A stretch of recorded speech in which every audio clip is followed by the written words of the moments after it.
Gini ya. Gini aja deh.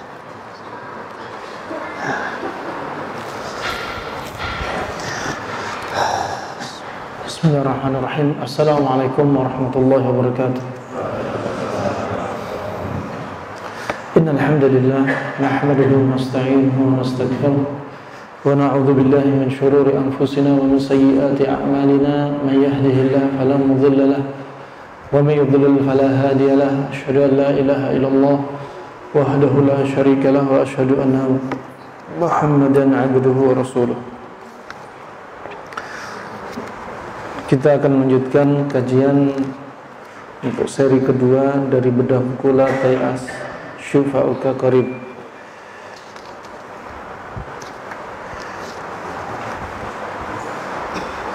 Baik.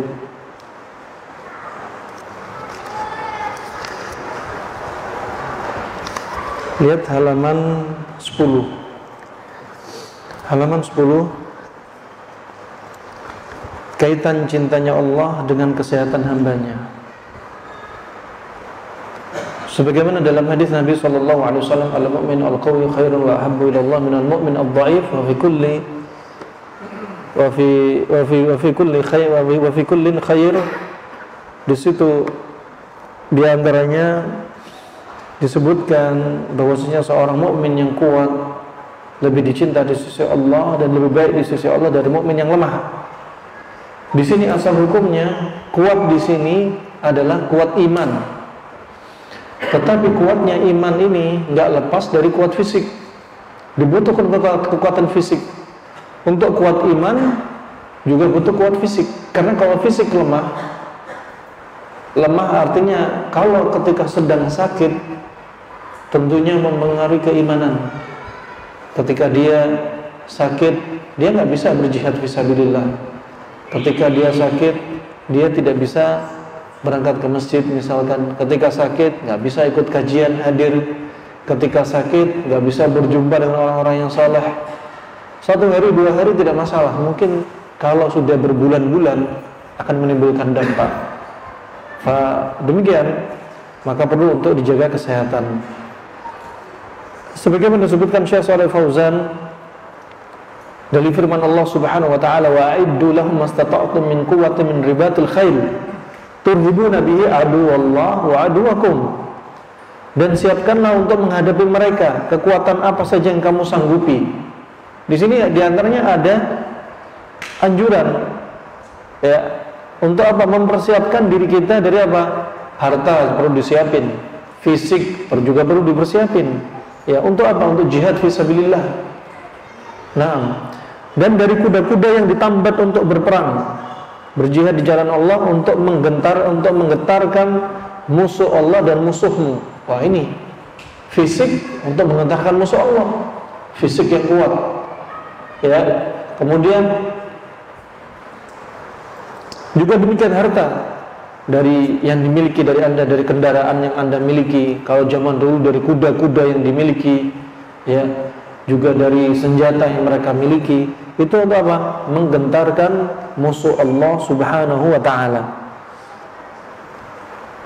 Farahimullah, kalau kita tadabburi,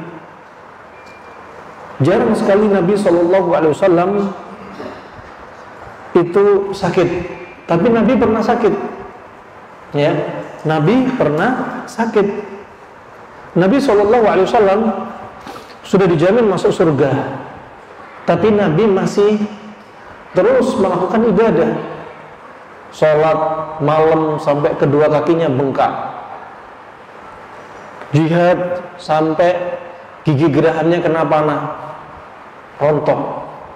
Kemudian juga puasa sampai di bulan Sya'ban, puasanya hampir seperti Ramadan.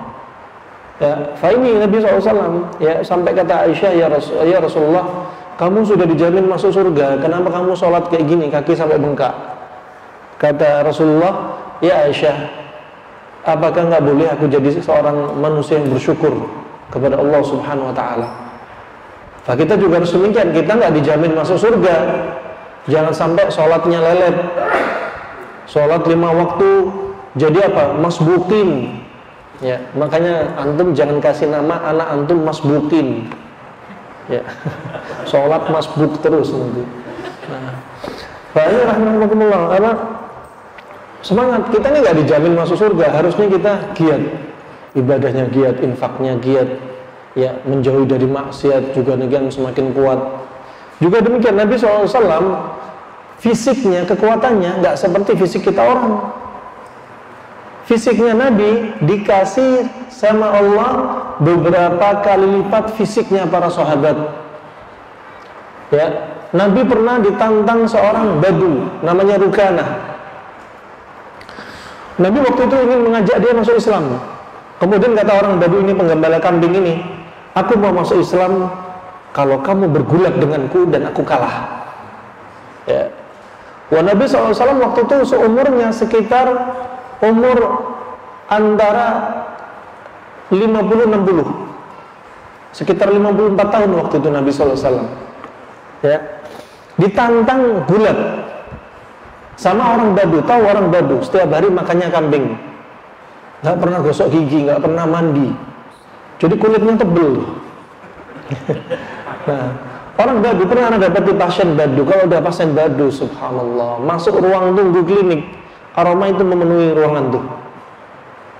Mau buang air kecil, kita kasih tahu nih toiletnya di sebelah sana. Nggak mau, maunya keluar rumah, mojok di pojok rumah, di luar rumah pipis. Ini orang Badu. Ya, makanya Nabi memerintahkan orang yang ingin tinggal di kampung Badu untuk hijrah di perkotaan. Kenapa? Di kampung Badu itu jauh dari ilmu. Kota itu tempatnya ilmu. Nah, ini orang Badu nantang Nabi. Kemudian dijawablah tantangan dia. Gulat, ketika gulat ternyata dijatuhkan oleh Rasulullah. Padahal sudah umur 54-an Rasulullah itu, sekitar itu. Jatuh nih Rukanah. Kemudian akhirnya, ini kamu sudah mengalahkan aku. Nih, ku kasih kambing satu. Kemudian Rasulullah mau lagi. Ditantang lagi, ganti Rasulullah yang nantang dia. Gulat lagi, dijatuhin lagi sama Rasulullah. Akhirnya kambing keduanya dikasih lagi ke Rasulullah. Mau lagi, kata Rasulullah. Ditantang balik sama Rasulullah. Dijatuhkan lagi ketiga kalinya sama Rasulullah. Akhirnya kambing mau dikasih lagi. Apa kata orang Badu ini kira-kira ke istrinya? Aku mau bilang apa ke istriku, kambing ini kemana gitu. Kambing pertama aku bilang nanti biar dimakan serigala. Kambing kedua biar aku bilang nanti hilang. Kambing ketiga mau alasan apa ini? Semua dikasih Rasulullah. Akhirnya karena akhlaknya Rasulullah, Masya Allah, ini butuh dakwah. Dakwah itu penting kayak gini. Dakwah dengan akhlak kadang lebih penting daripada dakwah pakai dalil. Dakwah pakai dalil nggak diterima. Dakwah pakai akhlak, Masya Allah. Akhirnya kambing, udah ini kambingnya 3 aku kembaliin ke kamu. Akhirnya dia syahadat. Nah, di sini menunjukkan apa syahidnya? Rasulullah itu kuat. Ya, Rasulullah kuat. Kemudian juga ketika sebelum meninggalnya Rasulullah, sebelum wafatnya Rasulullah itu mengalami demam sangat tinggi karena diracuni atau akibat racun dari Zainab bintul Harith yang waktu itu sebelum masuk Islam, ya, yang di perang Khaybar dilumuri daging paha kambing kesukaan Nabi. Nabi sukanya paha kambing. Lihat, kalau Nabi suka dengan satu bagian, sahabat itu meneliti, pasti ada sesuatu kenapa Nabi suka. Ya, ternyata paha kambing semakin dekat dengan alat gerak, daging itu lunak. Nabi suka paha kambing, kenapa lunak? Kalau lunak apa? Nggak menyebabkan pencernaan di usus itu apa? Berat. Nggak menyebabkan konstipasi, sulit berak. Permisi, alhamdulillah. Makanya pilih paha kambing. Juga dalam riwayat Hakim dan yang selainnya, Nabi bersabda, afdhalul lahm lahmud dhuhr. Sebaik-baik daging adalah daging tulang punggung. Kenapa? Daging nempel pada tulang. Nabi juga suka paha kambing. Juga bahkan kemarin disebutkan nyeri pinggang obatnya ekor kambing. Juga Ibnu Qayyim menyebutkan daging di tulang leher itu juga bagus. Kata Ibnu Qayyim, daging terbaik juga adalah a'id ilal lahm. Daging yang nempel pada tulang, termasuk tulang rusuk, tulang iga. Makanya kalau Anda punya balita, pilih daging-daging kesukaan Nabi ini. Ya. Kalau ada orang tua Anda sudah lansia, pencernaan sudah nggak kuat, pilih daging-daging seperti ini. Nah, Jangan orang tua sudah tua dibeliin jeruan, dibeliin daging yang alot, ya, giginya nyantol ke daging nanti. Nah, demikianlah alhamdulillah. Nabi ketika demam karena efek racun 3 tahun sebelumnya, dipegang Nabi itu sama sahabat, ya Rasulullah, demam kamu tinggi sekali. Iya, demam yang kurasa seperti 2 di antara kalian. 2 kalian itu seperti yang kalian rasa, aku rasa seperti 2 dari kalian. Yaitu demamnya sangat tinggi yang dijelaskan Rasulullah. Ya. Makanya asyadul bala, orang yang paling keras cobaannya, berat cobaannya ya apa? Al-anbiya, para nabi. Ya, setelah itu orang di bawahnya. Orang semakin imannya kuat, semua cobaan semakin berat. Nabi orangnya kuat, demamnya sekian kali lipat. Nabi bisa mengalahkan bisa dengan kekuatan berapa sahabat. Bahkan Nabi bisa mendatangi istrinya dalam semalam 9 istrinya sekaligus. Nah, antum 1 istri sepekan berapa kali? Sepekan berapa kali? Nah, ketika istri minta jatah, maaf dek, aku lagi nggak kuat dek. Nah, harusnya antum yang minta, istri antum yang minta-minta. Gengsi dong. Ya. Makanya kalau nikah itu lihat-lihat, nggak usah cita-cita saya mau dapat orang Arab. Ya, kata Syalbani, sebaik-baik pasangan hidup adalah dari daerahnya, negerinya sendiri. Ini ada orang Indonesia nikah sama orang Arab sama. Ya. Kemudian berapa bulan nikah, kata suaminya apa? Kita berjumpa karena Allah dan berpisah karena Allah. Berjumpa karena Allah karena akad nikah. Berpisah karena Allah karena merasa istrinya didolimi sama suaminya, nggak pernah puas.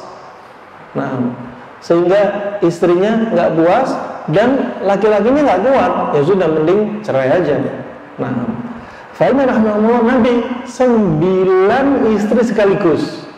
Dan disebutkan oleh para ulama, kalau dilihat kebiasaan Nabi itu ya diperkirakan melakukan hubungan intim sekitar 1/4 atau 1/3 dari awal malam tuh. Makanya hubungan intim jangan terlalu malam-malam.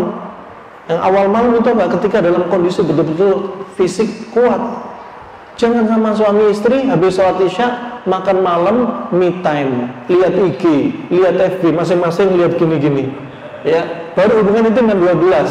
Ya, nggak pakai lama. Nah, ini Nabi 9 istrinya didatangi. Kadang sekali mandi dari 9 istri, kadang setiap istri 1 kali mandi. Nabi Sulaiman dalam 1 malam bisa mendatangi istrinya 100 istri. Nah, kita harus bercermin ya. Nah, ini rahmatullah, Nabi dengan kekuatan seperti ini, Nabi itu juga apa? Juga memperhatikan kesehatannya. Ada olahraga kesukaan Nabi. Antum lihat, kalau antum lihat olahraga kesukaan Nabi, jauh dari diantaranya salah satunya apa? Jauh dari hal-hal yang menyebabkan jantung itu aritmia. Ya. Lain halnya kalau antum lihat olahraga sepak bola, lari berhenti, ngejar bola, lari berhenti, lari berhenti, lari berhenti. Berapa banyak orang meninggal karena main sepak bola? Kenapa? Jantung habis paksa istirahat, jantung paksa istirahat. Nah, kalau kita lihat hikmah di balik olahraga yang digemari Nabi itu banyak. Lain kesempatan insyaallah. Ini juga demikian. Nabi ketika makan, ada di antaranya kebiasaan makan Nabi yang perlu kita kupas. Di situ di antaranya penjagaan Nabi melalui makanan itu ada. Nah, Nabi SAW juga pernah sakit. Kalau kita lihat sakitnya Nabi, ya, yang disebutkan dalam riwayat, yang diketahui dalam riwayat, ya bisa jadi dalam riwayat nggak disebutkan Nabi pernah sakit di lain momen, tapi nggak disebutkan riwayat. Adapun yang disebutkan riwayat, ya sakitnya Nabi rata-rata diantaranya penyebabnya dari luar. Ada yang dalil diantaranya 2 riwayat. Yang pertama Nabi sakit karena apa? Karena diracun oleh tadi Zainab bintul Harith. Ya, karena diracun. Yang kedua karena apa? Karena disihir oleh Labid bin A'sam. Karena disihir. Sampai Nabi merasa sekitar 6 bulan itu rutin mendatangi istrinya, membagi malam-malam mereka. Tetapi para istri tidak mengakui hal demikian. Nabi hanya seperti apa? Seperti perasaan aja dia mendatangi istrinya, padahal enggak. Kenapa? Efek dari sihir. Efek dari sihir yang dikirim oleh Labid bin Asam. Ini Nabi aja kena sihir. Di sini ada pelajaran apa? Ada pelajaran akidah. Nabi yang dijaga malaikat Jibril juga kena sihir. Ya, Nabi aja kena sihir. Makanya kalau ada orang di antara kita atau ada orang-orang sono yang masya Allah ada mungkin orang ini jauh dari Allah, jarang sholat, ya, kemudian omongannya nggak bener, kemudian makan uang riba, disihir nggak mempan, jangan ngerasa sakti. Tapi apa? Izin Allah nggak sampai pada orang tersebut, atau Allah belum mengizinkan orang tersebut kena sihir, itu maksudnya. Adapun Nabi walaupun sudah dijaga malaikat, sihir itu yang dikirim Nabi bin Asam, ya, apa? Sampai kepada Nabi. Kenapa? Karena Allah yang mengizinkan. Ya, demikian. Begitu pula pawang hujan. Kalau ada acara nikah, pakai pawang hujan, nggak ada kaitannya sama sekali pawang hujan. Tinggal Allah mengizinkan nggak hujan itu turun apa enggak di daerah tersebut. Kalau ternyata dengan pawang hujan ternyata daerah tersebut aja yang nggak kena hujan, ya memang Allah ingin jadikan fitnah bagi dukun tersebut. Nah, hanya dibayar 400.000 taruhannya neraka. Nasallahu alaihi. Nah, ini rahmatullah, Nabi pernah sakit. Ada di antara kita nggak pernah sakit? Ada nggak di antara antum nggak pernah sakit? Hah? Ada? Alhamdulillah. Semua sudah pernah sakit ya? Semoga jadi calon penghuni surga. Karena ciri-ciri penghuni neraka nggak pernah sakit. Ya, orang ciri-ciri penghuni neraka itu nggak pernah sakit. Sebagaimana hadis yang disebutkan ya oleh Rasulullah, oleh Abu Hurairah, riwayat Imam Ahmad dan Imam Bukhari.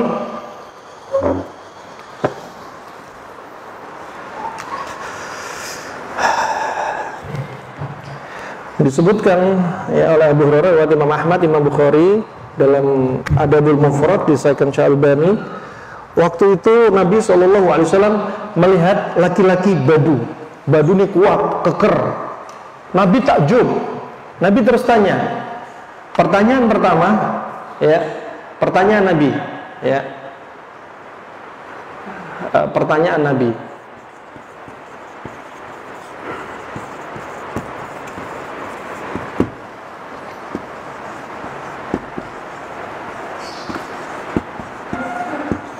Pertanyaan Nabi yang pertama, ya, hal asabaka umumil dam?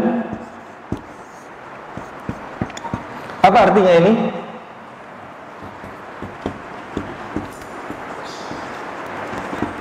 Hah? Artinya apa? Apakah kamu dilamar sama Umumil Dam?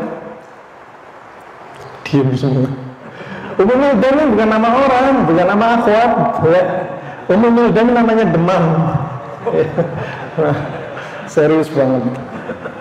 Kemudian ini pertanyaan Nabi, ya, pertanyaan Nabi. Kemudian orang Badui bertanya, ya, kata dia, ma Umumil Dam. Jangan bilang siapa itu Umumil Dam, bukan. Ya, apa itu Umumil Dam? Ya, karena ma itu untuk benda mati. Kalau man baru yang berakal. Ma Umumil Dam kata orang Badui. Kemudian kata Rasulullah, al-haram bainal jild wal adlat. Ini jawaban Rasulullah. Ya, kata Rasulullah apa? Umumil dam adalah panas antara kulit dan otot. Berarti apa? Demam. Ya.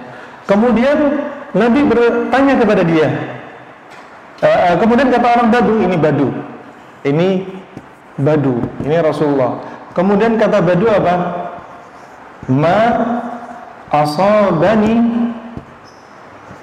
Umumil dam abada, katanya.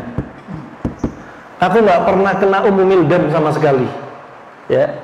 Kemudian Rasulullah balik bertanya lagi, hal tasaddaqta, ya, apakah kamu pernah kena pusing? Ya, si Badu jawab, Mas sudah, apa itu pusing? Ya, kemudian Rasulullah jawab, ya, rihun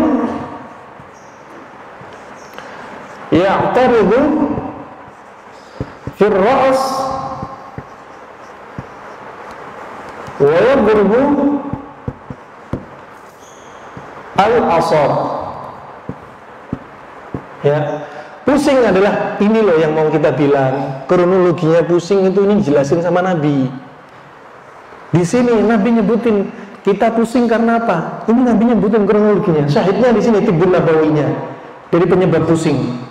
Pusing itu adalah angin yang numpuk di kepala dan menekan atau menyerang saraf. Tuh, angin numpuk nyerang saraf. Makanya obatnya pusing, keluarin tuh angin. Ya, keluarin angin, bukan digentutin, ya, bukan seperti akramakumullah. Keluarin angin, di antaranya kata Ibnu Qayyim fasdu sini. Fasdu titik al-qaifal namanya. Ini qaifal, dan jempol ke atas titik al-qaifal. Subhanallah, itu subhanallah pusing langsung hilang misalnya. Bismillah. Nih disebutkan berarti penyebab pusing adalah apa?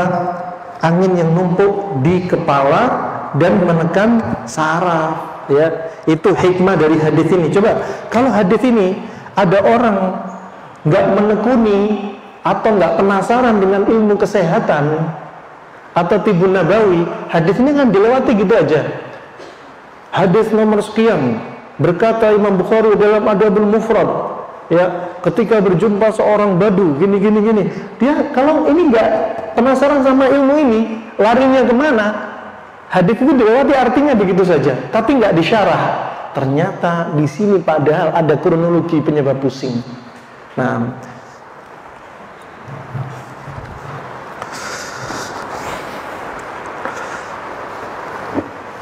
kemudian kata Nabi SAW, ya, setelah orang Badu ini pergi, barang siapa ingin melihat penghuni neraka, lihatlah orang tadi. Ciri-ciri penghuni neraka gak pernah sakit. Ya, untung antum sakit, pernah sakit. Ya, nah,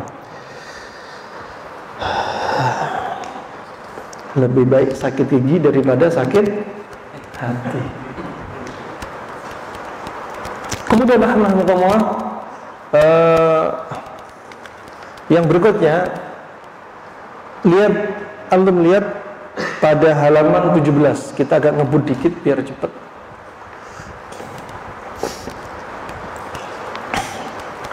Di situ diantaranya hikmah. Kenapa sih Allah berikan pada kita kadang sehat, kadang sakit?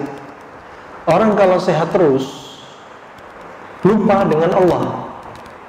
Orang kalau dikasih nikmat terus, nggak dikasih musibah, dia akhirnya menjadi manusia yang ujub, kufur nikmat nantinya. Makanya diingetin terus, musibah untuk ngingetin. Termasuk kalau ada sehat, ada sakit. Ya, ada sehat, ada sakit. Ada saatnya kaya, ada saatnya miskin. Dunya yawm lana wa yawm alaina. Kadang rezeki itu tambah, kadang turun. Biar apa? Kita ngerasain. Ya. Kemudian ada puasa, biar kita merasakan puasa itu seperti orang-orang yang miskin rasakan. Nah, dari Abu Sa'id Al-Khudri dan Abu Hurairah radhiyallahu anhu bahwasanya Nabi sallallahu alaihi wasallam bersabda sebagaimana dalam riwayat Imam Bukhari, "Ma yusibu al-muslimu min nasabin wala wasabin wala hammin wala huznin wala adha wala ghammin hatta syaukati yushakuha illa kafarallahu biha min khataya." Tidaklah seorang muslim tertimpa suatu kelelahan, lelahnya kita, ya, kemudian sakitnya kita, khawatirnya kita, sedihnya kita, atau duri yang menusuk, melukai kita pun, tidaklah itu semua kecuali menghapus dosa kita. Antum sedih, menghapus dosa. Ya, antum khawatir, menghapus dosa. Antum lelah kerja, menghapus dosa. Nah, ini rahmatullah, semuanya di sisi Allah Subhanahu wa taala, dari apa yang kita rasa ternyata ada hikmahnya. Juga para ulama berpendapat, di antaranya apa hukumnya berobat dengan cara tibbun nabawi. Sebagian berpendapat sunnah, bahkan dapat pahala juga tentunya. Nah, sebagian berpendapat hanya boleh. Nah, kalau kita mengamalkan apa yang Nabi amalkan dari mengobati satu penyakit, tentunya bisa mendapat pahala kalau kita contoh. Ya, kalau kita contoh, dan kita jangan jadikan tibbun nabawi itu pengobatan alternatif. Justru tibbun nabawi jadikan yang terdepan. Jangan sudah berobat ke sana kemari nggak sembuh-sembuh, baliknya ke tibbun nabawi. Jangan. Ya, jadikan yang terdepan. Jadi apa? Sehat itu mudah. Ya. Nabi SAW bersabda, la yu'minu ahadukum hatta akuna ahabba ilaih min waladih wa walidihi wan nasi ajma'in.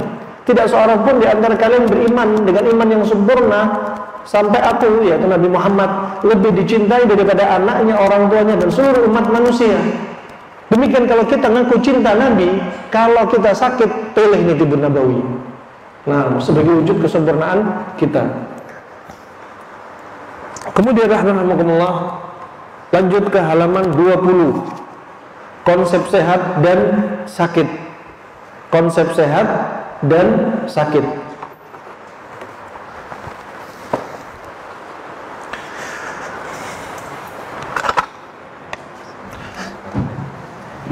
Siapa yang piket ngapus? Nah, dari halaman 20 dan seterusnya kita ingin ringkas. Kalau membaca buku semua nanti nggak cukup waktunya. Kita ingin ringkas konsep sehat sakit. Konsep sehat sakit. Sehat dan sakit ini definisinya banyak, didefinisikan oleh berbagai macam sudut pandang. Di antaranya WHO ngasih definisinya panjang lebar, kepanjangan, dan nggak mewakili. Kemudian definisi yang disebutkan orang Cina klasik. Konsep sehat sakit disebutkan Cina klasik simple. Sehat itu kata mereka dalam kitab, ringkasan kitab Huang Di Neijing, kitab sekitar 3.500 tahun sebelum Masehi, perbincangan antara Kaisar Kuning Cina dengan Tobitnya. Dicatat perbincangan mereka. Di antara faedah yang disimpulkan, menurut mereka sehat itu subhanallah ajib. Ini sangat mewakili sekali. Sehat itu kata mereka enak makan, berarti sehat. Enak tidur, enak perasaan. Syuf, enak banget ini pengobatan klasik. Ya, enak perasaan. Ya, enak makan. Antum jangan bilang sehat kalau sebelum makan minum obat sakit mah. Jangan bilang sehat kalau setelah makan minum pengencer darah. Jangan bilang sehat kalau setelah makan minum obat darah tinggi. Jangan bilang sehat kalau setelah makan minum obat kolesterol. Berarti antum nggak sehat. Ya, itu simpel sekali, enak kan? Kemudian jangan bilang sehat kalau tidur nggak nyaman. Tidur bangun terus, kamar mandi pipis. Tidur, ya untuk tidur harus minum obat penenang. Ya, berarti nggak nyaman. Atau tidur tapi nyimpen dendam. Ya, nyimpen dendam sama suaminya. Ini suami minta poligami terus ini. Jadi istrinya nggak bisa tidur. Nah, ini suami ini bikin rambut putih istrinya ini, minta jajan. Nah ini enak perasaan itu penting. Jangan bilang sehat kalau perasaan nggak nyaman. Makanya jangan jadi manusia pendendam. Istri jangan suka dendam, jangan suka ngambek, jangan suka baper. Bapak juga itu lebih-lebih. Kalau istri baper mending. Ini bapak-bapak yang baper. Ya, jangan. Ya, ini bikin enjoy. Hidup sekali nikmati hidup dengan enak sehat dan ketaatan sama Allah. Ya, udah hidup sekali tengkar terus. Ya, hidup sekali masalah terus. Move on lah dari rasa sedih. Umur 40 bukan saatnya masalah rumah tangga. Saatnya mikir gimana akhirat. Nah, umur 40 itu apa? Banyak itu dikoreksi. Nanti kajian berikutnya rahasia di balik usia 40. Nah, ini enak perasaan. Ya, termasuk Nabi Yakub perasaannya nggak enak. Makanya Nabi Yakub matanya buta. Ya. Allah berfirman dalam surat Yusuf ayat 84, "Wa biyaddat 'ainahu minal husni fa huwa kadhim." Ayat ini sekali lagi, kalau orang nggak paham ilmu kesehatan atau nggak tertarik dengan hikmah dari ilmu kesehatan yang dibawakan Allah dan Rasulnya, dia akan bahas. Nah, kalau orang penasaran, pasti ternyata perasaan pengaruh sama kesehatan. Coba firman Allah Subhanahu Wa Taala, "Wabyaddat ainahu minal huzni fahuwa kadhim." Fahuwa kadhim. Ya. Dan kedua mata Nabi Yakub apa? Memutih. Dua mata. Ya, Nabi Yakub, ya, Nabi Yakub. Julukan Nabi Yakub apa? Apa julukan Nabi Yakub? Israel. Maka jangan bilang orang Yahudi, orang Israel. Karena Israel itu Nabi Yakub. Ada yang bilang Israel itu diambil dari kata apa? Isr dan Il. Ya, Isr dan Il, ada yang mengatakan Isr itu Abd, Il itu ilah, berarti seperti Abdullah. Makanya yang bilang. Kemudian Israel bisa ada yang berpendapat Isr yaitu apa? Perjalanan malam. Sair. Il artinya lail. Nabi Yakub sering melakukan perjalanan malam. Kenapa? Nyari Nabi Yusuf keliling. Ya Yusuf dicari. Ya. Jadi apa? Kenapa matanya buta? Karena sedih, juga panik, juga marah. Sedih kenapa? Berpisah dengan Nabi Yakub sekitar 40 tahun. Panik kenapa? Panik khawatir ada apa-apa sama Nabi Yusuf. Marah kenapa? Marah sama saudara Nabi Yusuf. Sehingga apa? Buta, disebutkan muqatil, sekitar 6 tahun matanya buta. Kenapa? Memutih, sedih. Makanya jangan sedih, ibu-ibu, bapak-bapak, ya. Kalau sedih, mata Anda pertama kabur. Habis kabur, bisa putih, nggak bisa ngelihat. Ya. Nah, kemudian juga orang buta, mata buta, sebabnya macam-macam. Ada yang cairan mata sudah kering. Seperti yang pernah dilakukan sahabat, kebanyakan puasa. Nabi sudah mewasiatkan agar apa? Enggak memaksa diri sendiri. Dia puasa terus menerus. Senin Kemis, puasa Daud, Ayyamul Bid, semua dilakukan. Ketika menginjak usia senja, matanya buta. Baru ingat sabdanya Nabi. Ya, makanya kalau puasa jangan sering apa? Cairan di mata juga ikut kering. Nah, ini apa? Wabyaddat ainahu minal huzni fahuwa kadhim. Memutih. Kenapa? Kadhim ini numpuk udah, sedih, panik, marah itu numpuk. Makanya kemarin kita sebutkan teori klasik, ya, teori dokter klasik, ya, dan teori dokter modern. Teori dokter modern, bagaimana dengan yang terjadi ini? Kronologinya apa? Disebutkan kalau modern, kalau orang sedih, adrenalin naik. Kalau antum suka downhill, adrenalin naik. Iya, sekali-kali oke. Ini naik terus nih. Adrenalin naik, habis naik sebabnya apa? Insulin turun. Kalau insulin turun apa? Gula darah naik. Terus terjadi apa? Kencing manis, DM. Terus terjadi apa? Katarak diabetik. Coba. Dari ayat ini ternyata ada konsep sehat, konsep sakit terkait kejiwaan. Coba bayangin, ngefek. Ya, kalau teori klasik, kalau orang sedih, ginjalnya dibakar. Ya, kemudian apa? Api berkurang. Api berkurang, akhirnya apa? Jantung kerjanya berkurang. Sehingga apa? Pompa darah juga berkurang. Sehingga apa? Semua organ kurang darah. Makanya kalau orang sedih, seringnya apa? Kelingan kepala, telinga berdenging, mata kabur, ya, tangan gemeter, sering pipis, ya. Ini kenapa? Karena darah ke tubuh ke atas sudah kurang. Coba bayangin. Kenapa? Karena apinya sudah kecil. Jantung ngasih percikan api, ginjal ngasih percikan ke api, udah kecil. Akhirnya apa? Gak kuat. Terus mata mulai minus dan lain sebagainya, atau plus sebaliknya. Kemudian ke bawah ke atas nggak kuat, ke bawah juga nggak kuat. Makanya kalau orang sedih nggak bisa understanding. Ya. Kenapa? Lemes, darah ke bawah ke alat vital juga kurang. Makanya apa? Sama, nggak bisa. Coba masuk sekali teorinya. Namanya Muslim Baker itu ngomongnya harus motor. Jadi kita bilang cerita motor aja dah. Ini ginjal antum ini kayak busi. Ini busi, plek, ya. Busi ini, busi, ya. Ini busi ini. Terus apa? Jantung antum itu kayak karburator, ya. Karburator kayak jantung, sini ada klep-klepnya sini.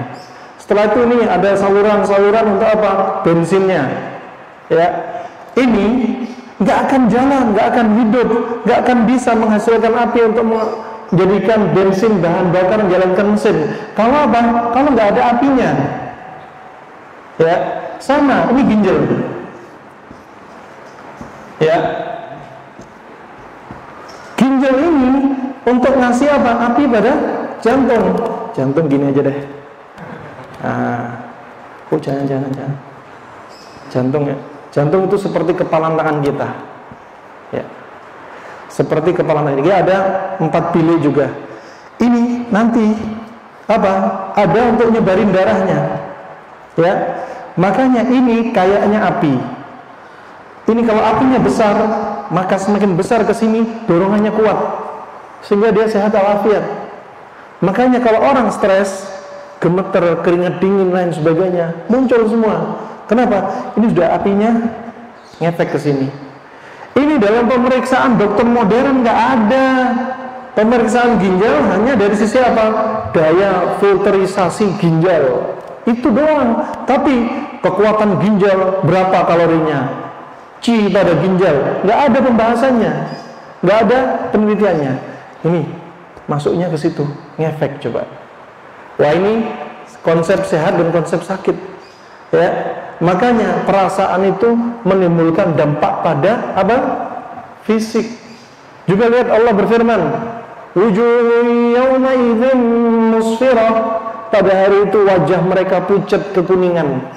Kenapa? Melihat adab neraka. Sesuatu yang menakutkan bikin wajah apa? Pucat. Coba menunjukkan pada efek, ya. Kalau antum lagi apa ta'aruf, lagi seneng, muka antum warnanya apa? Merah. Nah, kan tahu kan? Ada efeknya. Nah, kemudian pula kalau antum lagi sedih, makanya Nabi ngajarin doa, Allahumma inni a'udzubika min jahli su'. Ya Allah, lindungi aku dari tetangga yang buruk akhlaknya.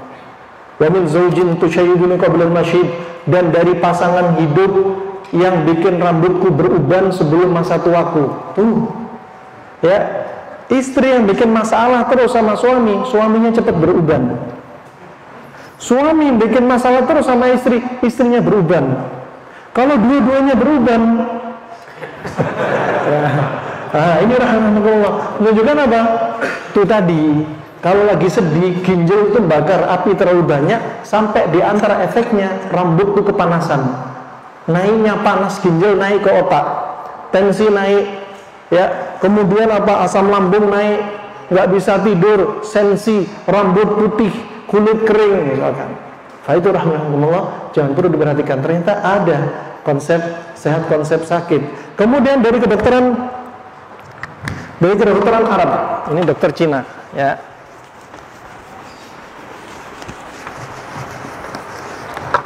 Ya, kalau dokter Arab ini juga sangat simpel dan mewakili. Ya, dokter Arab apa sih sehat? Kondisi tubuh yang seimbang, itulah sehat. Sebaliknya sakit berarti apa? Tidak seimbang. Seimbang gimana? Gak bisa gini. Ya bukan. Seimbang karena makanan. Nah, ini contoh. Makanya di antara yang dimintai tanggung jawab oleh Allah Subhanahu wa taala nanti apa? Pertanyaan tentang apa? Kesehatan kita. Ya. Nanti di antaranya kita akan ditanya tentang masalah kesehatan kita. Alam nusihhalaka jismak. Bukankah telah kuberikan kepada kalian kesehatan? Yang bikin sakit siapa? Kita yang bikin sakit. Ini normal. Seimbang. Akan ada saatnya kita keluar dari seimbang. Contoh, antum sering konsumsi panas, ketemu panas, akan keluar dari keseimbangan, akan muncul penyakit panas. Bisa dipahami? Ya. Sebaliknya antum sering konsumsi dingin, ketemu dingin, ya, akan muncul penyakit dingin. Ini aja konsepnya. Nah, subhanallah, sekali lagi makanan panas ketemu panas halal. Jangan bilang Abdurrahman Nani bilang panas ketemu panas hukumnya makruh. Jangan ditahdir sama ustaz-ustaz nanti. Nah, hukumnya halal, tapi ada ulama yang berani ngomong makruh. Siapa? Muhammad bin Muflih dalam kitabnya Al-Adab Asy-Syar'iyyah. Barang siapa sering mengkombinasi satu sifat makanan, ya, itu akan menyebabkan dia sakit dan ini hukumnya makruh. Kalau sekali, dua kali masih oke. Kalau terus menerus akan menyebabkan apa? Kita sakit, sehingga dia berani ngomong seperti demikian. Saya berusaha nggak berani ngomong ya. Nah, ini orang klasik itu pun hanya berapa orang yang bilang. Kenapa? Karena mereka memahami konsep. Panas ketemu panas, jadinya apa? Muncul penyakit. Dingin ketemu dingin, muncul penyakit. Kalau panas sama dingin terlalu sering akan menjadikan masalah. Panas sama dingin terlalu sering akan menyebabkan meriang, merindukan kasih sayang.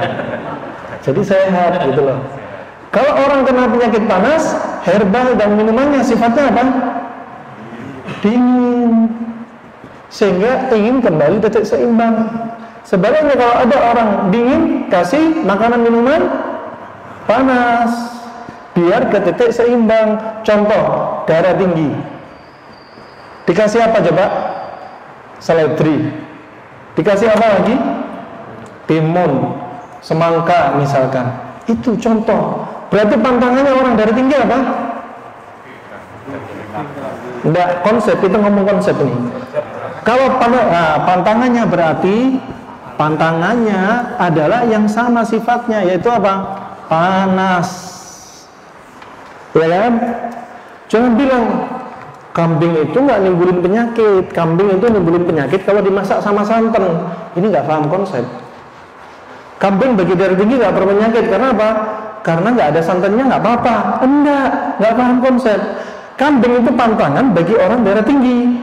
Karena dia sifatnya panas. Panas ketemu panas, bakal tambah naik panas. Kenapa orang darah tinggi nggak boleh banyak kasih garam? Karena garam sifatnya panas. Panas ketemu panas. Coba, simpel banget. Juga gitu, orang darah tinggi nggak boleh banyak gula, karena gula sifatnya juga panas. Jangan banyak nasi, nasi sifatnya panas. Tuh, dengan gitu antum paham konsep.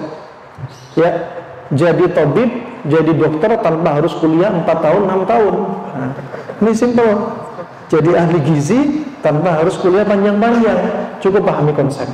Nah, ada subhanallah teman kita dari Depok, masya Allah, kalau ada kajian di YouTube tuh dicatat semua faedahnya. Suatu ketika tetangganya sakit mata. Sakit matanya, aku mau ke rumah sakit. Sebentar dulu. Seingatku, sakit mata itu sifatnya panas. Konjungtivitis itu sifatnya panas, kata dia. Ana nggak ngajarin obatnya dia kayak apa untuk sakit mata. Ya, ana hanya sebutin ada batu ifmit, sifatnya dingin, bagus untuk mata. Kemudian ada kam'ah itu jamur di Arab untuk mendinginkan mata. Kemudian kita sebutin seperti itu. Orang sakit mata hanya ana sebutin jangan banyak kurma, karena kurma panas, sakit mata panas, tambah sakit panas. Pantangannya orang sakit mata panas-panas. Kemudian disebutkan Ibnu Qayyim, orang kalau sakit mata jangan hubungan intim, karena kalau hubungan intim panas dari ujung rambut sampai ujung kuku. Jadi matanya tambah panas. Ya, dia subhanallah, dia pegang konsep ini apa akhirnya? Bentar. Kalau kamu sakit mata, kamu jangan berobat dulu. Santai dulu selama bisa dengan makanan-makanan. Coba kamu sekarang makan timun 2. Anak nggak ajarin sakit mata dikasih timun, anak nggak ajarin. Dia hanya megang konsep 15 menit mata merahnya langsung hilang. Bisa makanya konsumsi timun plus timun di slice kompresin ke mata. Baik, itu contoh saja.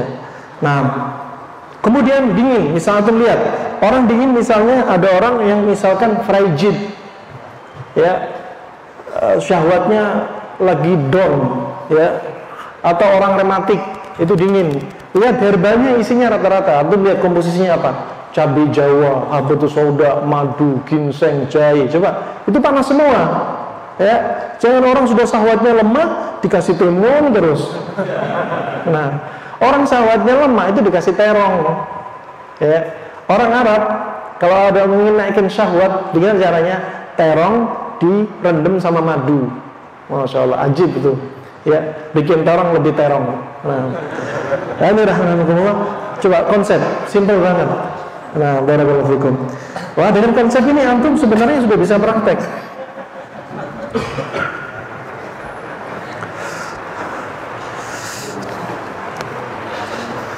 Nah, ini rahmatullah jami'an. Makanan makanya apa? Sangat pengaruh sekali dengan apa? Kondisi sehat sakit kita.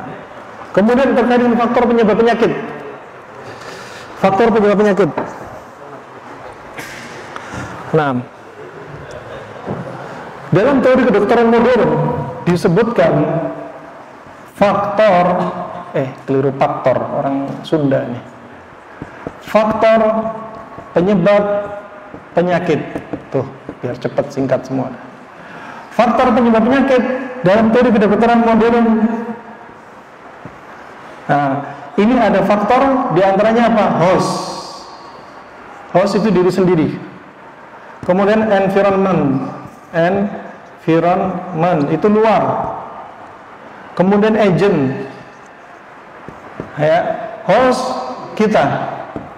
Penyebab penyakit yang ada dalam tubuh kita dari diri sendiri banyak. Faktor turunan lah, faktor macam-macam lah, pokoknya banyak dari tubuh kita. Tetapi mayoritas faktor kalau dari tubuh kita ini 90% terkait dengan apa? Kejiwaan kita. Kejiwaan kita. Environment penyebabnya banyak, cuaca, lingkungan, dan lain sebagainya. Tapi 90% penyebab dari luar adalah makanan, minuman. Baik, agent ini apa? Seperti virus, bakteri, dan seterusnya. Ini teori menurut sudut pandang modern. Tapi ini dalam kedokteran klasik nggak dibahas, nggak ngomong virus. Kenapa? Belum ada mikroskop. Ya, mikroskop baru mereka temukan sekitar abad 19, baru ketemu kalau nggak salah gitu ya. Jadi mereka nggak pakai teori pembahasan virus.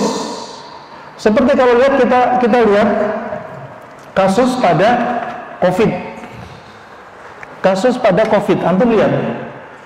Ini misalkan kita lihat COVID, ini klasik, ini modern. Kalau modern melihat COVID apa? Pakai antivirus, pakai vaksin. Sebenarnya dokter sudah paham, virus itu nggak ada obatnya. Obatnya cuma apa? Naikkan kekebalan tubuh. Ya, COVID sudah lama. Dulu tahun 90-an udah sabun penangkal virus COVID, udah lama 90-an. Ya. Kemudian dalam sejarah Arab, virus-virus semacam pilek ini tahun 200 Hijriah sudah ada, tahun 425 Hijriah sudah ada, sampai meninggal ratusan ribu jiwa. Ya, jadi bukan asing. Yang ketakutan berlebihan karena nggak lihat sejarah, dan ternyata ada konsep sangat mudah. Ya, modern antivirus, kemudian kasih vaksin. Ya, contoh. Ya, yang diserang jadi sasaran langsung virusnya. Kalau klasik enggak, yang diserang adalah medianya. Orang COVID, mereka nggak bahas panas dingin. Modern. Orang klasik lihat, orang kena COVID lihat, rata-rata apa? Dingin, lembab. Orang kena COVID, walaupun pakai masker 10 lapis, Tapi kalau hidungnya dingin lembab, akan ada saatnya kena. Tentunya tidak lepas dari izin Allah. Walaupun pinggir-pinggirnya udah diisolasi sekalian. Walaupun pakai vaksin, tangan kanan, tangan kiri, paha kanan, paha kiri, perut depan, perut belakang, divaksin semua. Kalau hidungnya lembab, akan ada saatnya kena. Walaupun jaga jarak 10 meter. Ini duduk di sini, ada orang datang nggak pakai masker, langsung pergi. Tetap kalau hidung dingin lembab bisa bahaya. Makanya ini konsep sangat simpel sekali, sangat simpel. Dengan izin Allah, penderita COVID yang jadi korban hingga wafat bisa dikompres dengan cara ini biidznillah. Selama orang-orang konsultasi, alhamdulillah, ya, dengan izin Allah Subhanahu wa taala, 2 hari 4 hari sembuh dari COVID. Padahal ada yang saturasi oksigen sudah 80. Nggak di rumah sakit, di rumah ternyata bisa, sangat simpel. Nah, ini tentunya dengan konsep, ya. Sekali lagi, panas dingin, dingin lembab, dihancurin dengan sifat lawannya apa? Panas kering, ya.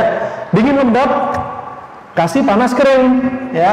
Panas kering. Contoh panas kering apa? Kustul hindi, habatus sauda, kayu putih. Contohnya gitu, ya. Nah, ini apa? Untuk menghancurkan media. Kalau media hancur, sudah, ini nggak akan tinggal di sini. Kalau dulu ini divaksin 2 kali, kena Omikron. Disebutkan dalam media, rata-rata yang kena Omikron divaksin 2 kali. Tambah bingung orang. Aduh, vaksin apa lagi nanti ini? Mending vaksin imunisasi bayi baru lahir aja. Nah, ini antivirus di sana. Antivirus diserang, dibunuh. Tapi dingin lembab masih ada. Akan ada lain, kobilah lain dari virus pandemi, dari kobilah sebelah mampir. Kenapa? Karena medianya tetap, sebab nggak dihilangin. Ya, sebabnya nggak dihilangin. Tapi kalau ini ngilangin media, mau kobilah dari mana-mana dari virus pandemi ini, udah itu media nggak dingin lembab, udah pindah aja. Tapi nggak lepas semua atas izin Allah, mutlak izin Allah. Siapa kena nggak kena. Nggak heran kalau ada orang WFH 2 tahun nggak pernah keluar rumah. Tetangga semua tersangka jadi orang COVID, kena paranoid ya. Nggak pernah keluar rumah, seolah-olah itu dunia milik sendiri, di rumah terus. Ya, subhanallah kena COVID. Kenapa? Makan banyak, nggak ada aktivitas, nggak kena matahari, tubuh tambah dingin lembab nggak? Tambah. Virus COVID, Pak, masuk rumah Anda, nggak perlu ketok pintu.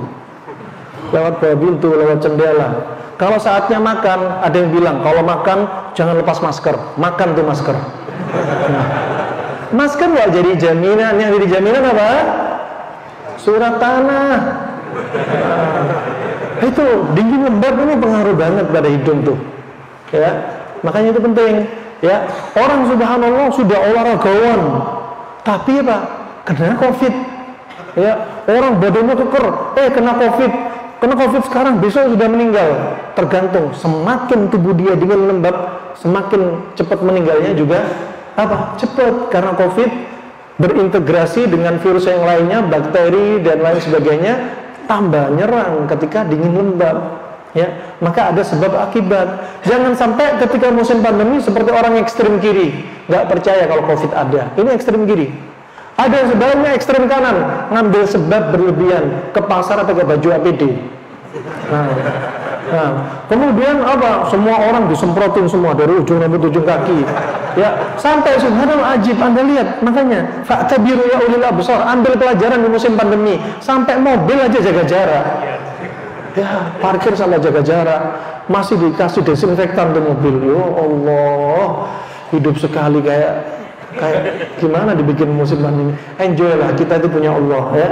Kita punya Allah. Ada sebab kita sehat kena wabah, ada sebab punya Allah jadikan sebab. Ada orang sudah kena sembuh, juga ada sebabnya. Dan ini sebab yang sangat masuk akal, sangat simpel sekali. Seperti itu aja ya. Ada tanya jawab? Masya Allah. Ya Ustaz, ini sesi tanya jawab bagi ibu nanti setelah ini ya. Ibu yang belakang mohon mempersiapkan diri di depan mic apabila yang ingin bertanya. Ini kesempatan saya ke bapak-bapak. Fadhol.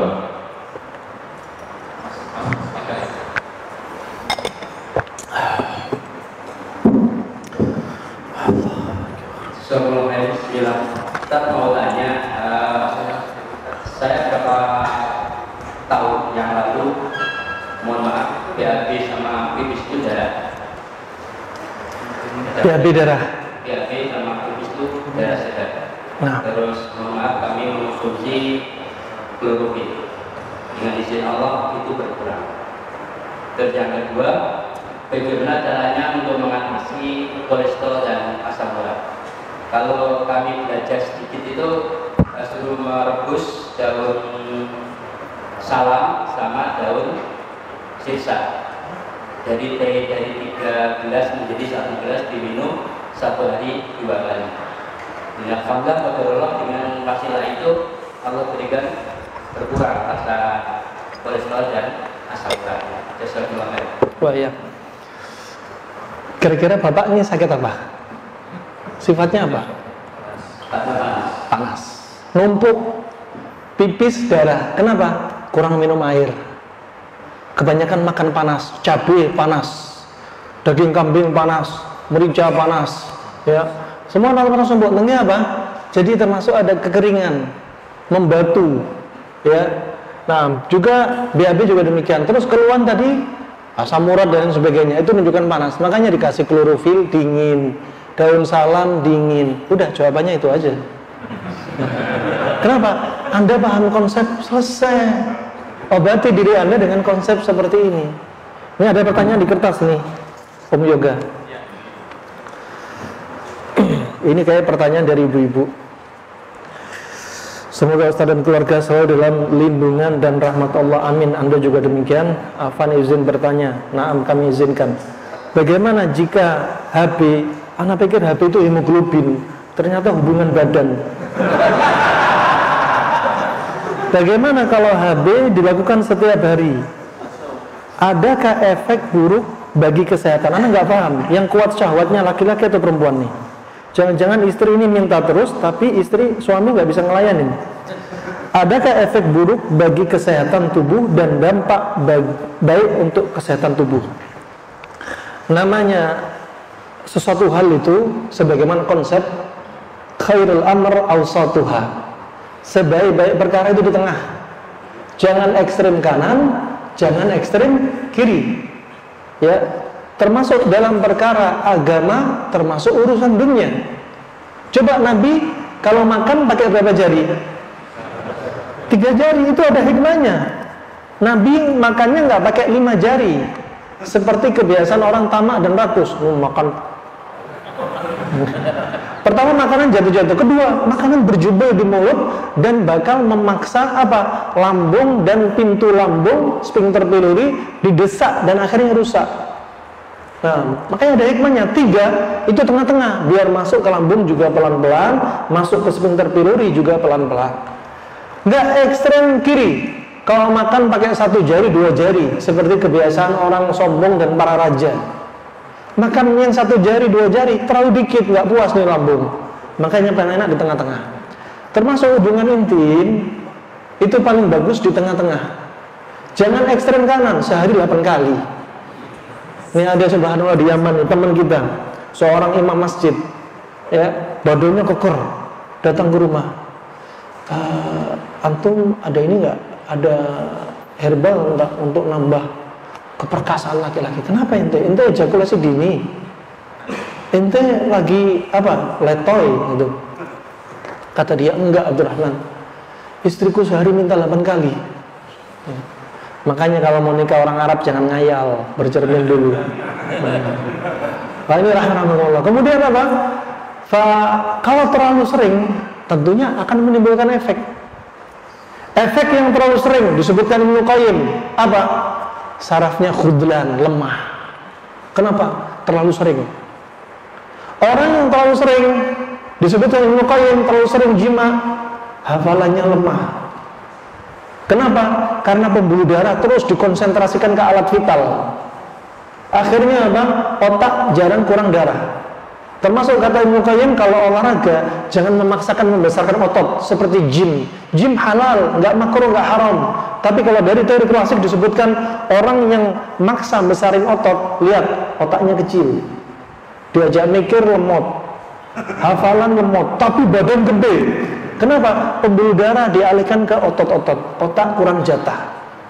Sama juga dulu, terlalu sering hubungan intim. Kemudian terlalu sering hubungan intim, lama-lama badan dia kering. Terlalu banyak tenaga yang dikeluarin, keluar uban, terlalu banyak api yang dibuang. Itu kalau terlalu sering. Dan kalau terlalu sering bisa menyebabkan prostat. Kalau terlalu sering, seringnya sering banget. Ya. Nah, kemudian kalau ekstrem kiri ini hubungan intim setahun sekali. Lagi kerja, jadi TKI, pulang setahun sekali, hubungan intim. Sampai di rumah cuma sekali lagi. Nah, wah ini subhanallah membahayakan. Kata Ibnu Qayyim, orang yang ngempet dirinya untuk nggak hubungan intim, sama jomblo jangan lama-lama.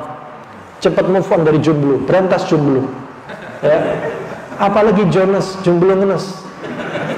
Apalagi Joker, jomblo kering. Kenapa? Udah kering badannya, jomblo sekian lama. Nah, ini rahmatullah, kalau orang juga walaupun sudah nikah tapi nggak hubungan intim, misalnya istrinya sakit, yang sakitnya menyebabkan suami nggak bisa mendatangi dia, kronik, izinkan suami Anda cari istri lagi. Kesian, ya, kesian jiwanya, khawatir terjatuh zina, juga kasihan tuh fisiknya. Orang nggak pernah hubungan intim, ya, makanya si istri usahakan bisa melayani suami setiap saat. Ya, lapangan kerja Anda di rumah, bukan di luar rumah. Wanita karir itu karirnya di rumah. Kalau di luar khawatir jadi wanita kurir. Ya. Makanya cukup di dalam rumah. Makanya Allah berfirman, waqarna fi buyutikum. Wanita itu asalnya tinggal di rumah, jangan sering banyak keluar. Di Yaman termasuk orang yang Islamnya primitif. Ketika kami tinggal di sana, rata-rata rumah di Yaman itu apa? Jendelanya tinggi, wanita nggak bisa ngintip. Itu pun 30 cm kali 30 cm. Sekarang rumah semua isinya kaca. Ini sebenarnya untuk menjaga hati mereka. Suami mereka adalah laki-laki tertampan di rumah mereka. Kalau di luar lain cerita, banyak yang tampan. Makanya kalau istri kerja dicampur tempat ikhtilat, campur baur laki dan perempuan, istrinya kerja di sana campur dengan laki-laki yang lain, nggak ada lagi istrinya laki-laki paling tampan di rumahnya. Sudah teracuni hatinya. Berapa banyak orang yang akhirnya apa? Selingkuh. Kalau ada istilah pelakor, ini enggak, istrinya yang dicuri laki-laki lain. Nah, ini hati-hati. Kenapa? Bisa keracunan tuh.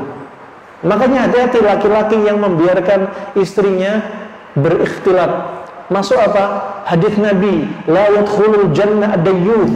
Tidak akan masuk surga laki-laki enggak punya cemburu. Suami idaman bagi seorang wanita adalah saya ingin dapat suami yang cemburu sama saya. Itu kalau ada laki-laki mepet dia, laki-lakinya langsung geram.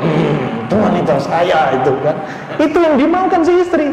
Jangan istri sama laki-laki kan diam, dingin, nggak punya ghirah, nggak punya cemburu. Bukan itu idam-idaman suami bagi si istri dan para istri. Nah, farah rahmatullah, hubungan intim kalau jarang, kata Ibnu Qayyim, jarang dilakukan, apa yang terjadi? Sperma mani laki-laki apa? Yatahallal ila apa? As-sumum, akan berubah menjadi racun. Sperma jadi racun, satu. Kedua, akan timbul insidat, sumbatan-sumbatan dari saluran sperma. Ketiga, akan timbul apa? Di antaranya kemaluannya akan permisi, mengkerut. Sebetulnya Qayyim nih, karena jarang dilatih, nggak murojaah. Ya. Kemudian yang berikutnya apa disebutkan Qayyim?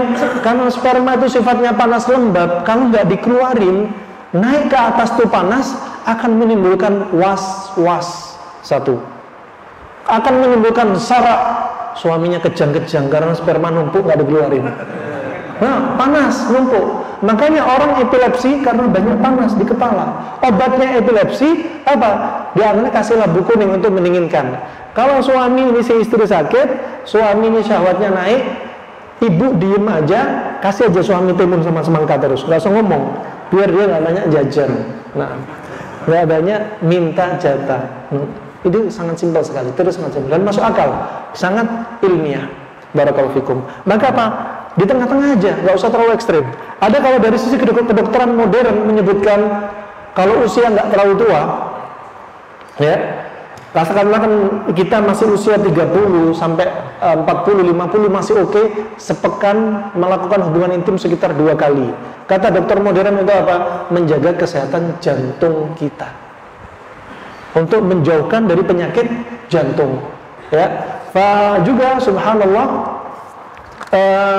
barakallahu fikum, disebutkan kalau menurut Ibnu Qayyim, hubungan intim yang paling berkualitas adalah hubungan intim tatkala syahwat memuncak. Nggak sering-sering, ketika memuncak, membludak saja, baru hubungan intim itu paling sempurna. Dari sisi apa? Permisi, spermanya lebih kental karena nggak terlalu sering. Dari sisi apa? Cinta itu numpuk, jadi betul-betul maksimal rasa cinta itu. Gombalannya banyak itu, suami istri. Sampai ulama berpendapat seperti Ibnu Qayyim, Asyuti, Imam Nawawi, ya, dan yang selainnya berpendapat sunnahnya foreplay. Yang lain berpendapat nggak ada dalil sunnah khusus, ya, butuh dalil khusus. Yang mereka berpendapat, yang paham ilmu pengobatan berpendapat sunnah. Kenapa? Karena ada pada hikmah. Yang benar bukan sunnah, tapi kalau ada hikmah syariat mengizinkan. Foreplay itu penting, muda abah mula abah. Apa artinya foreplay? Pemanasan. For itu 4, play main dengan 4 istri. Oh kebalik ya, fore ya, bukan for 4 ya. Fore, pemanasan itu penting. Kenapa? Karena ketika pemanasan, wanita akan mengeluarkan cairan dari kelenjar Bartolini. Sehingga apa? Permisi, akramakumullah, ini ilmu wajib disampaikan. Sehingga apa? Jangan datangi istri dalam keadaan belum pemanasan, akan menimbulkan bahaya.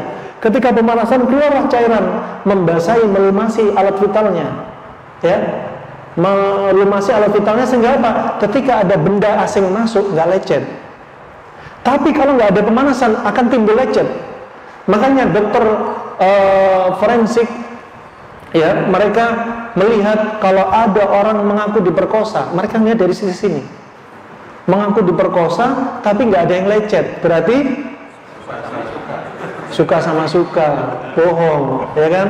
Nah, ini di antara contohnya. Laki-laki juga demikian, ketika foreplay mengeluarkan cairan dari kelenjar prostatnya sehingga licin, sehingga sperma semakin apa? Meluncur karena licinnya dan terlindungi dari dinding-dinding pipa saluran sperma. Coba ajib, hikmah. Bagaimana Allah ciptakan? Ya, bagaimana Allah ciptakan manusia seperti ini begitu sempurnanya. Makanya hubungan intim terbaik ketika cinta itu membludak. Jangan jadikan rutinitas. Kalau dijadikan rutinitas, ya, lagi cinta nggak cinta, lagi syahwat naik nggak naik, ya, sperma nggak peduli kental apa encer, pokoknya hubungan intim akhirnya kurang berkualitas, ya, nggak maksimal. Nah, nggak maksimal. Boleh-boleh saja Anda mau hubungan intim. Kalau Rasulullah lain cerita, Rasulullah kuat, satu malam bisa 9 istri. Nah, lah kita siapa? Siapa Rasulullah? Nah, barakallahu fiik. Insyaallah itu ya. Nah, Ustaz, ini ibu-ibu yang di belakang, monggo ada mic, saya dipergunakan untuk tanya langsung kepada Ustaz. Setelah itu saya bacakan pertanyaan tulis.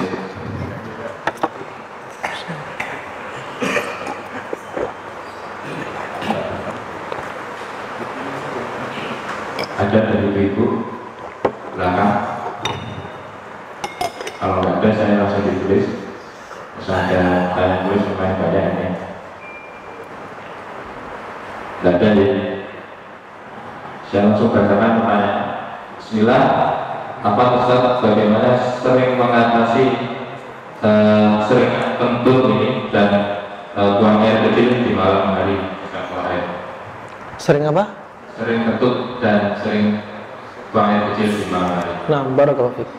Buang air kecil dari sisi ilmu kedokteran modern dalam satu hari itu 5-8 kali. Ya, normalnya 5-8 kali. Kalau dalam malam hari sering buang air kecil, itu menunjukkan ginjal sedang lemah. Ya, kekuatan ginjal lemah, bukan daya saring ginjal, kekuatan ginjal, Qi pada ginjal lemah. Makanya dia sering buang air kecil. Makanya rata-rata bapak ibu kita yang usia 60 tahun ke atas sering buang air kecil. Yang jadi masalah kalau Anda masih umur 40 sering buang air kecil, ini jadi masalah. Ya, karena kalau mereka umur 60 sesuai dengan usia, ginjal juga melemah. Ya usia 40 sudah melemah, berarti ada masalah. Nah, kemudian penyebab sering pipis, ya, sebabnya ada sebab dari luar, dari dalam. Dari dalam apa? Stres. Kalau orang stres sering pipis. Mau ujian pipis terus.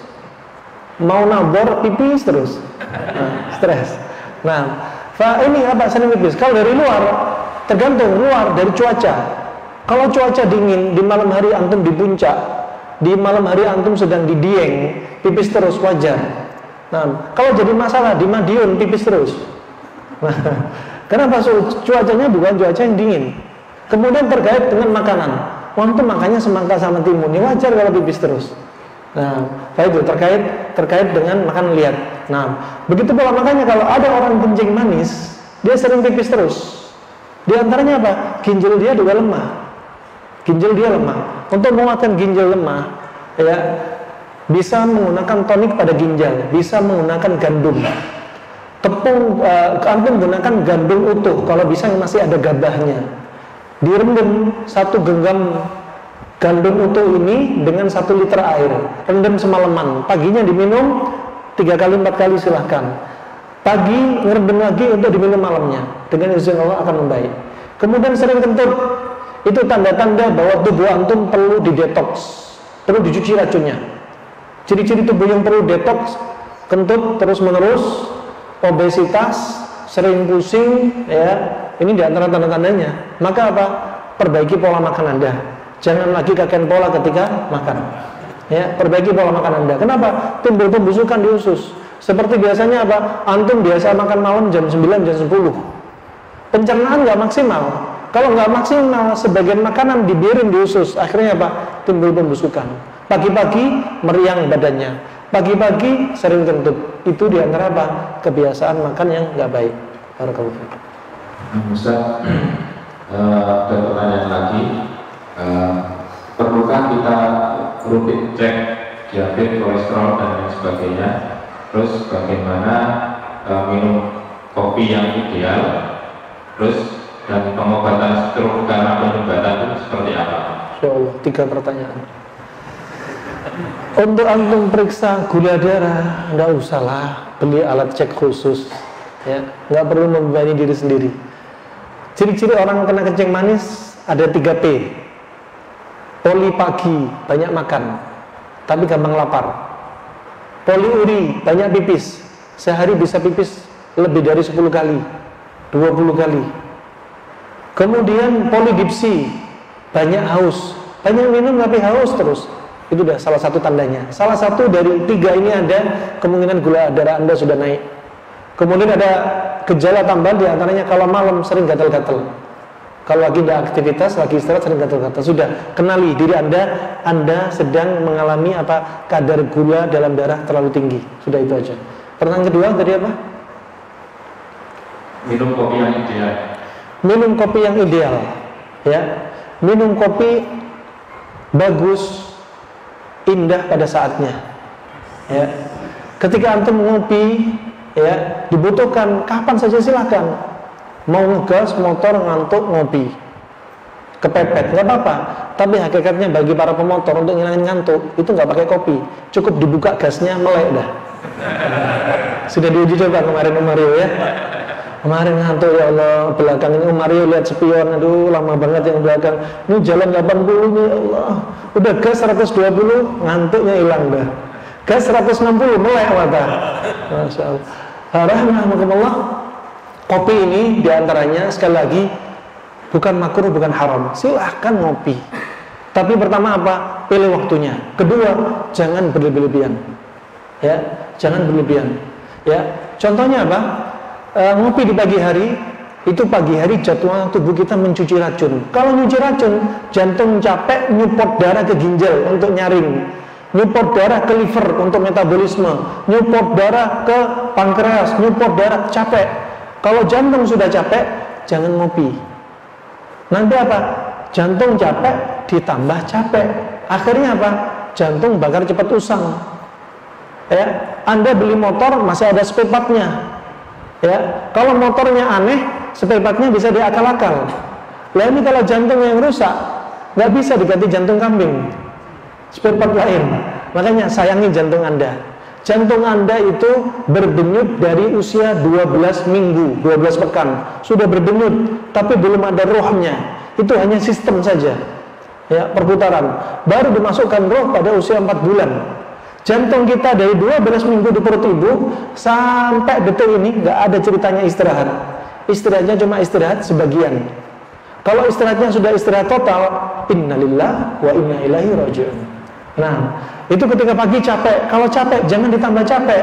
Ketika jantung capek, tubuh nyuci racun, kasih makanan di pagi hari untuk membantu nyuci racun. Ini sebentar lagi kita makan pecel, pecelnya aja, nggak usah nasi, nggak usah ayam, ya. Pecelnya sama sayurnya. Apa? Untuk membantu menyuci racun, meringankan beban jantung dan alat pencernaan. Nah, kemudian di malam hari di atas jam 8, jantung sudah istirahat sebagian, bukan istirahat total. Jangan Anda ngopi, ya, ngopi terus maksakan diri. Lama-lama jantung harusnya istirahat, capek. Akhirnya apa? Usia 40 ke atas, 50 tahun ke atas, jantung mulai lemah. Yang jantung harusnya istirahat, lu dikasih kopi, duduk. Akhirnya lama-lama jantung akan mengalami gagal jantung, suaranya akan menjadi kayak galop ritme, seperti pacuan kuda, gedebuk. Udah capek, jantungnya bengkak, bukan tambah kuat, tapi pompanya tambah lemah. Akhirnya apa? Cairan di tubuh nggak bisa muter. Makanya ciri-ciri orang yang gagal jantung, kakinya bengkak. Jalan 10 meter sesek.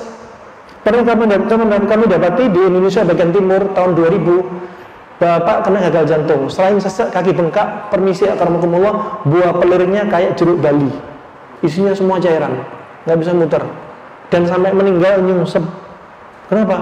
Karena semua isi cairan, berat, nafas gini sudah meninggal dalam keadaan sesek.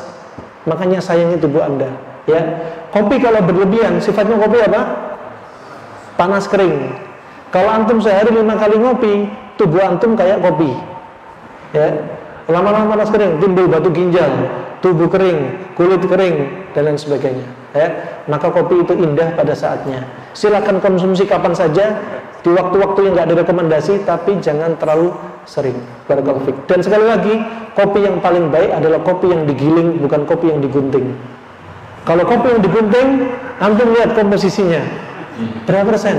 4%, 2,5%, paling banyak 27%. Coba, sisanya apa? Tepung jagung. Sisanya apa? Tambahan kafein. Nggak heran kalau habis orang minum kopi digunting, matanya melek. Kenapa? Ada kafein tambahan. Kalau kopi asli, nggak separah seperti kopi yang digunting. Barakallahu fiik. Pertanyaan terakhir Ustaz untuk di sesi yang ini. Bismillah, saya sakit pinggang sudah puluhan tahun. Sampai di persendian ada benjolan. Sudah pernah pengobatan medis seperti mekam, akupunktur, pijat dan lain sebagainya. Apakah ini bisa diobati dengan ekor kambing atau pasku seperti yang kemarin Anda jelaskan saya?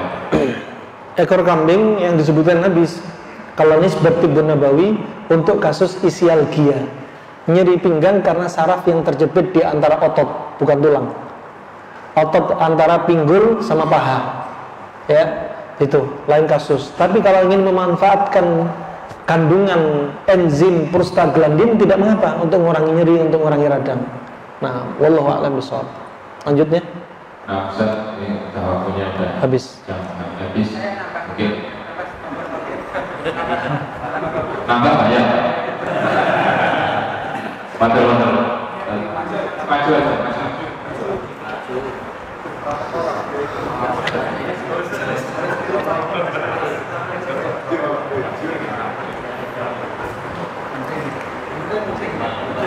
Terima kasih. Saya usia 56 tahun sudah. Ini seperti yang disampaikan Ustaz tadi, saya itu kan kaki sering kesemutan, tangan sering kesemutan, terus mata itu berkurang, pendengaran juga sudah berkurang.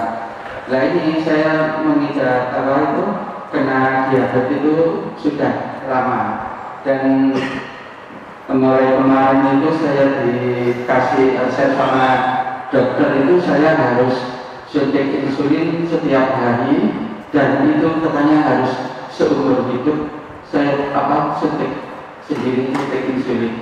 Dan bagaimana itu apakah sudah benar pengobatan seperti itu dan apa kira-kira solusinya? Terima kasih. Assalamualaikum warahmatullahi wabarakatuh. Bapak sebelah pendengaran yang berkurang sebelah kiri ya? Iya, sebelah kanan. Sebelah kanan.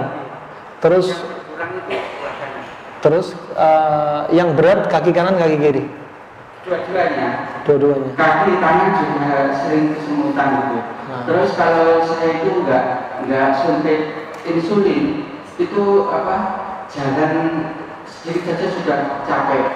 Tapi kalau suntik insulin makannya itu selera makan itu sangat besar sekali selera makan. Iya. Iya. Tapi caranya simple seperti tadi. Bapak beli gandum utuh. Ya. Gandum utuh biasanya ada di online, toko online. Ya, direndam 1 genggam dengan 1 liter air. Itu subhanallah ada yang kadar gulanya 600 dengan izin Allah sampai normal. Bahkan ada yang sudah turunan, kencing manis turunan ternyata sangat simpel dengan gandum utuh juga. Ini pengobatan klasik yang disebutkan dalam kitab klasik sekitar 600 Hijriah. Obatnya kencing manis pakai gandum. Ya. Kemudian Bapak jauhi pantangan yang sifatnya panas. Makanan sifatnya panas. Seperti nasi dikurangi, gula dikurangi, garam dikurangi, ya. Daging boleh tapi dikurangi, cari pasangannya. Terus Bapak fasdu rutin setiap bulan sekali. Di fasdu, dikeluarin darahnya. Mau donor darah silakan. Kadang kalau donor darah nggak boleh, kontraindikasi. Kenapa? Kalau gula darah terlalu tinggi nggak boleh donor. Tensi tinggi nggak boleh donor. HB terlalu tinggi nggak boleh donor. Ada darah kena virus nggak boleh donor. Ya, makanya kalau nggak boleh donor ini udah di fasdu, dibuang darahnya di tangan sama di kaki sebulan sekali. Nggak usah banyak-banyak. Cukup misalkan 150 cc tangan, 150 cc kaki setiap bulan. Sambil rendaman gandum utuh. Insya Allah sembuh, nggak harus suntik-suntikan. Ya. Nah, barakallahu fiik. Insya Allah itu ya Pak ya. Semoga Allah sembuhkan Anda. Lakukan insya Allah simpel, insya Allah sembuh dengan izin Allah. Ya, barakallahu fiik. Cukup insya Allah. Nah, kita tutup dengan doa kafaratul majelis. Jangan lupa jam 9 nanti kalau bisa on time sudah kita mulai. Kenapa? Kita baru masuk sampai berapa? Halaman 10. Lah ini 180-an halaman. Kapan selesainya ini? Nah, makanya nanti kita kebutuhan gas insya Allah. Semoga bermanfaat untuk Islam dan Muslimin. Ya, semoga Allah mudahkan kita untuk mendatangi semua ketaatannya dan menjauhi semua larangannya. Barakallahu fikum. Wabillahi taufiq wal hidayah. Subhanakallahumma wa bihamdika asyhadu an la ilaha illa anta astaghfiruka wa atubu ilaik. Wassalamualaikum warahmatullahi wabarakatuh.